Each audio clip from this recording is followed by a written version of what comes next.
Hi, everybody. We are going to go over step 2 in this first section about reviewing what tech integration is. And the second step here is why tech integration is important.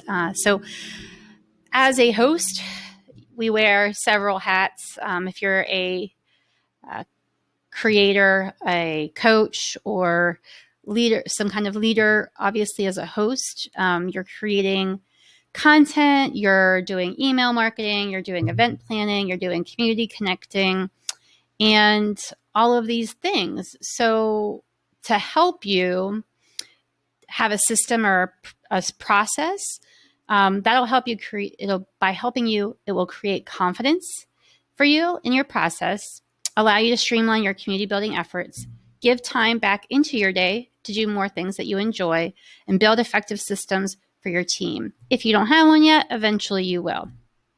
Learning new technology can be challenging, and it takes time. So with a little bit of effort, though, using tech tools can create a workflow for yourself that'll give you more time in the long run.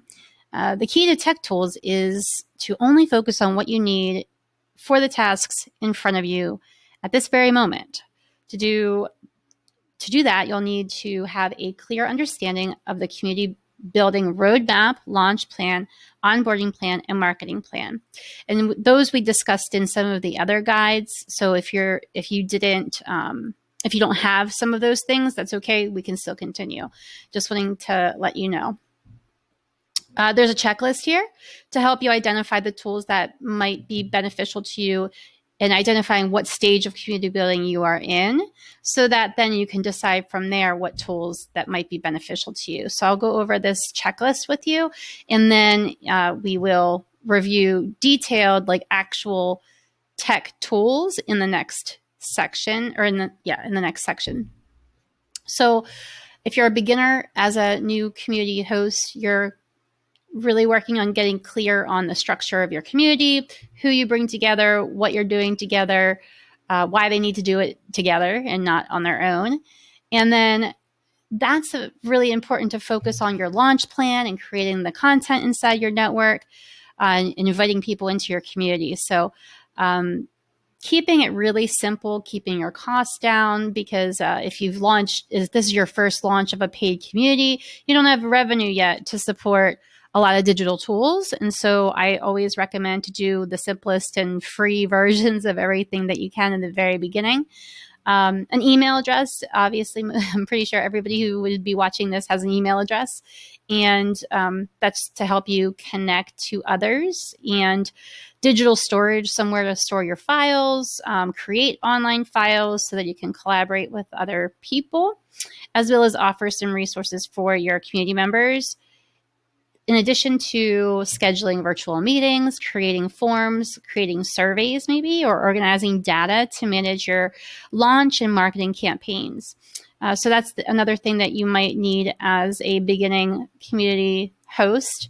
And then marketing and promotion tools to help you create branding and graphics to get your community out there in the world and sharing it on social media to tell everybody what you're doing and how cool it is.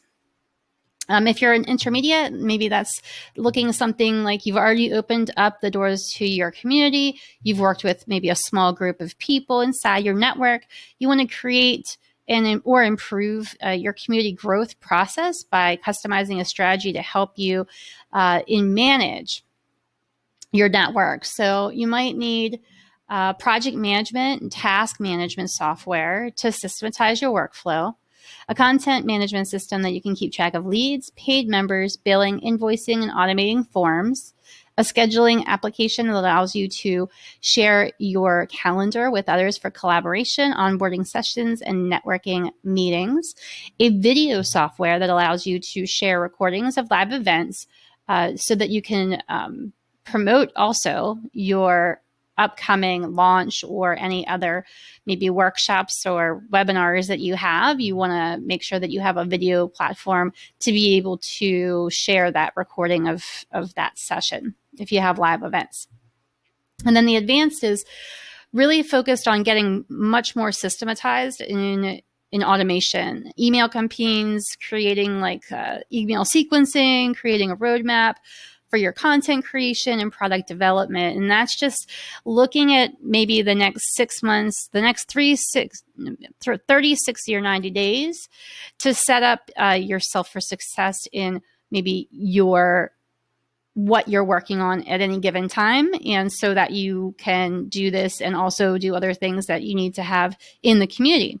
And so this might include organization of the ideas that you have for new features and benefits in your community, to design a roadmap for your products and service releases if you don't already have one, automating of tasks and communication between you and your members. So that's like setting up triggers to create actions, and also email marketing. We mentioned sequences to build your email list as far as like improving your business in the way of building that awareness of your brand. So those are the things that I would recommend to think about. And then in the next section, we'll go into some specific examples. Thanks.